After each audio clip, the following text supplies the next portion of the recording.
ದೊಡ್ಡ ಮನುಷ್ಯ ಇಶ್ಯೂ ಅಂದ್ರೆ ಅದು ಏನಾಗಿದೆ ಅಂತ ಅಂದ್ಬಿಟ್ಟು ಅದ್ರದ್ದು ಬೇರೆನೆ ಲೈಕ್ ನಾನು ನಿಮ್ಗೆ ಅದು ಇದು ಮಾಡ್ತೀನಿ. ಸೊ ಈ ಸಿನಿಮಾಗೆ ಏನ್ ಬೇಕೋ ಆ ಸ್ಟ್ರಾಟಜಿನ ನಮ್ಮ ಕಡೆಯಿಂದ ನಾವು ಮಾಡ್ತೀವಿ, ಅದಕ್ಕೆ ರೆಡಿ ಇದೀವಿ ನಾವು ಆಲ್ರೆಡಿ.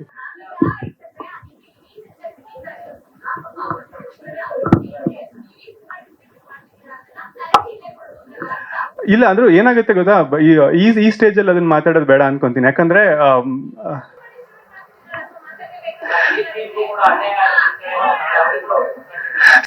ಅನ್ಯಾಯ ಆಗಿದೆಯೋ ಇಲ್ವಾ ಅಂತ ಅನ್ನೋದನ್ನ ಸರಿಯಾಗಿ ತನಿಖೆ ಮಾಡಿಬಿಟ್ಟು ಫ್ಯಾಕ್ಟ್ಸ್ ಏನಿದೆ ಅದನ್ನ ತಿಳ್ಕೊಂಡು ಮಾತಾಡ್ಬೇಕು ಯಾರೇ ಆಗ್ಲಿ.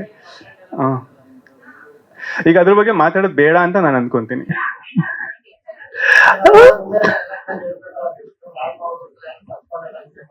ಹೌದು ಹೌದು, ಅಂದ್ರೆ ನೋಡಿ ಅನ್ಯಾಯಗಳಾದಾಗ ಕೋರ್ಟಿಗೆ ಹೋಗ್ಬಿಟ್ಟು ಮಾತಾಡ್ಬೇಕು. ನೀವು ಮೀಡಿಯಾಗೆ ಬಂದ್ರೆ ಡೆಫಿನೆಟ್ಲಿ ಅದು ಪ್ರಚಾರ ಅಂತ ಆಗುತ್ತೆ. ಸೊ ಇಲ್ಲಿ ಏನಾಗುತ್ತೆ, ನಿಮ್ಗೆ ಅನ್ಯಾಯ ಆದಾಗ ಎಲ್ಲಿ ಕೇಳ್ಬೇಕು ಅಲ್ಲೇ ಕೇಳ್ಬೇಕು. ಮೈಕ್ ಕೊಡಿ ಪಾಪ.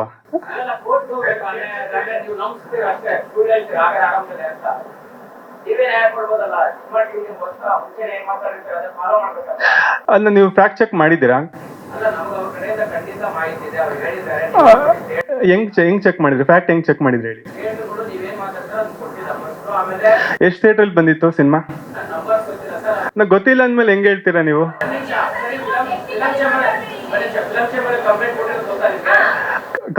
ಕಂಪ್ಲೇಂಟ್ ಅನ್ನೋದಕ್ಕಿಂತ ಹೆಚ್ಚಾಗಿ ಕರ್ಸಿ ಮಾತಾಡಿದ್ರು. ಕರ್ಸ್ಬಿಟ್ಟು ಮಾತಾಡಿದ್ರು ಅದನ್ನ. ಹೌದು ಗೊತ್ತು.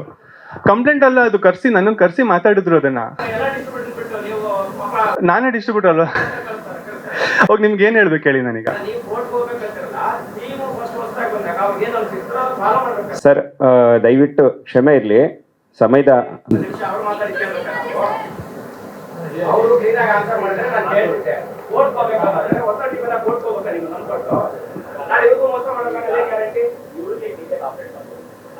ಅಲ್ಲ ಈ ಸಿನಿಮಾ ಏನ್ ಬೇಕು ಈಗ ನೋಡಿ, ಇವ್ರಿಗೂ ಗೊತ್ತಿಲ್ಲ ಅಂತನಲ್ಲ, ಎಲ್ಲ ಗೊತ್ತಿದ್ದಾಗ ಹೇಳಿದ್ದಾರೆ ಅಂದ್ರೆ ಅಲ್ಲೇ ಅರ್ಥ ಮಾಡ್ಕೋಬೇಕು. ಮತ್ತೆ ಇದು 3ನೇ ಸಿನಿಮಾ. ಆ ಸಿನಿಮಾ ಆದ್ಮೇಲೆ ಇದು 3rd ಸಿನಿಮಾ ನಾನು ರಿಲೀಸ್ ಮಾಡ್ತಾ ಇರೋದು. ಈಗ ಹೆಂಗ ಆನ್ಸರ್ ಮಾಡ್ಬೇಕು ಹೇಳಿ? ನೀವು ಹೇಳ್ದಂಗೆ ನಾನು ಮಾಡ್ತೀನಿ, ಅಡ್ಡಿ ಇಲ್ಲ.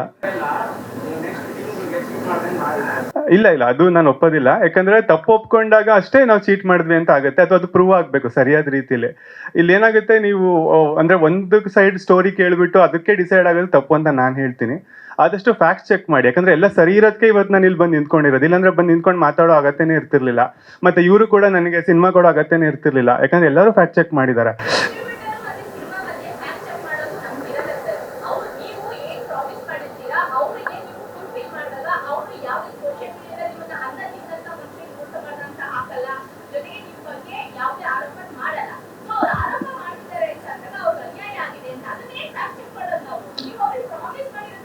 ಲೈಕ್ ನಾನು ನಿಮಗೆ ಫ್ಯಾಕ್ಟ್ ಚೆಕ್ ಏನಕ್ಕೆ ಮಾಡಕ್ ಹೇಳ್ದೆ ಅಂತಂದ್ರೆ, ಈಗ ನಮ್ಮ ಕಡೆಯಿಂದ ಏನು ತಪ್ಪಾಗಿಲ್ಲ, ಅದು ನಿಮ್ಗೆ ಅರ್ಥ ಆಗುತ್ತೆ ಅನ್ನೋ ಒಂದು ಕಾರಣಕ್ಕಷ್ಟೇ. ಯಾಕಂದ್ರೆ ಐ ಬಿಲೀವ್ ದಟ್ ನಮ್ಮ ಒಂದು ಇಂಡಿಯಾದಲ್ಲಿ ಡೆಮೋಕ್ರಸಿನ ನಂಬ್ಕೊಂಡು ನಾವು ಬದುಕ್ತಿದೀವಿ ಅಂತ ಅಂದಮೇಲೆ ಈ ಮೀಡಿಯಾ ಕೂಡ ಒಂದು ಸ್ತಂಭನೇ ಅದಕ್ಕೆ. ಸೊ ಅದು ನ್ಯಾಯಯುತವಾಗಿ ಅದನ್ನ ಪ್ರೊಜೆಕ್ಟ್ ಮಾಡುತ್ತೆ ಅನ್ನೋ ನಂಬಿಕೆಯಲ್ಲಿ ನಾವಿರೋದು. ಸೊ ಹಾಗಾಗಿ ಫ್ಯಾಕ್ಟ್ ಚೆಕ್ ಮಾಡಿದ್ರೆ ಖಂಡಿತ ನಿಮ್ಗೆ ಕ್ಲಿಯರ್ ಆಗ್ಬಿಡುತ್ತೆ ಅಂತ ಹೇಳ್ದೆ. ಯಾವುದೇ ಸುದ್ದಿ ಆಗ್ಲಿ ನಾವೊಂದು ತುಂಬಾ ರೆಸ್ಪಾನ್ಸಿಬಲ್ ಮೀಡಿಯಾ ಆಗಿ ನಾವು ಫ್ಯಾಕ್ಟ್ ಚೆಕ್ ಮಾಡಿನೇ ಮಾಡ್ತಾರೆ ಅನ್ನೋದು ನನ್ನ ಇದು ಅಷ್ಟೇನೆ.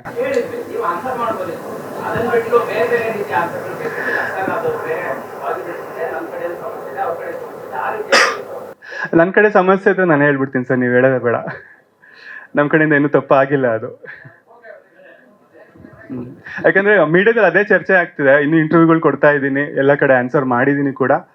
ಆಮೇಲೆ ಎಲ್ಲ ಕ್ಲಿಯರೆನ್ಸ್ ಸಿಕ್ಕಿದೆ ನಮ್ಗೆ. ಡೆಫಿನೆಟ್ಲಿ ಹೌದು. ಮೀಡಿಯಾಗೆ ಹೋಗ್ಬಾರ್ದು.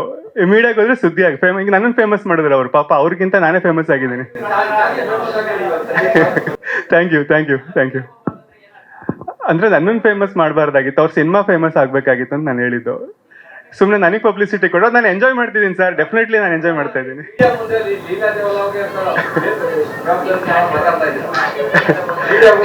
ಸಾರಿ ಸರ್, ನಿಮ್ಗೆ ಹಂಗೆ ಅನ್ಸಿದ್ರೆ ಸಾರಿ.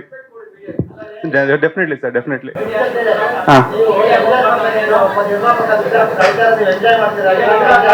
ಅದನ್ನ ಎಂಜಾಯ್ ಮಾಡ್ತಿಲ್ಲ, ಈಗ ನನ್ನನ್ನು ಫೇಮಸ್ ಮಾಡ್ತಿದ್ದಾರೆ ಅಂತ ಹೇಳಿದ್ದು ಸರ್.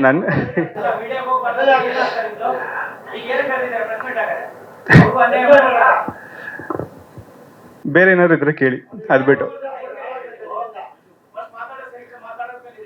ಸರಿಯಾಗಿ ಮಾತಾಡಿದೀವಿ ಸರ್. ನಾವ್ ಯಾರಿಗೂ ಅಗೌರವ ಕೊಡೋದಾಗ್ಲಿ ಇದಾಗ್ಲಿ ಮಾಡಿಲ್ಲ ಎಲ್ಲೂನು ಇದುವರೆಗೂ. ಧನ್ಯವಾದಗಳು. ಬೇರೆ ಏನಾದ್ರು? ಥ್ಯಾಂಕ್ ಧನ್ಯವಾದಗಳು ಯು. ಸರ್.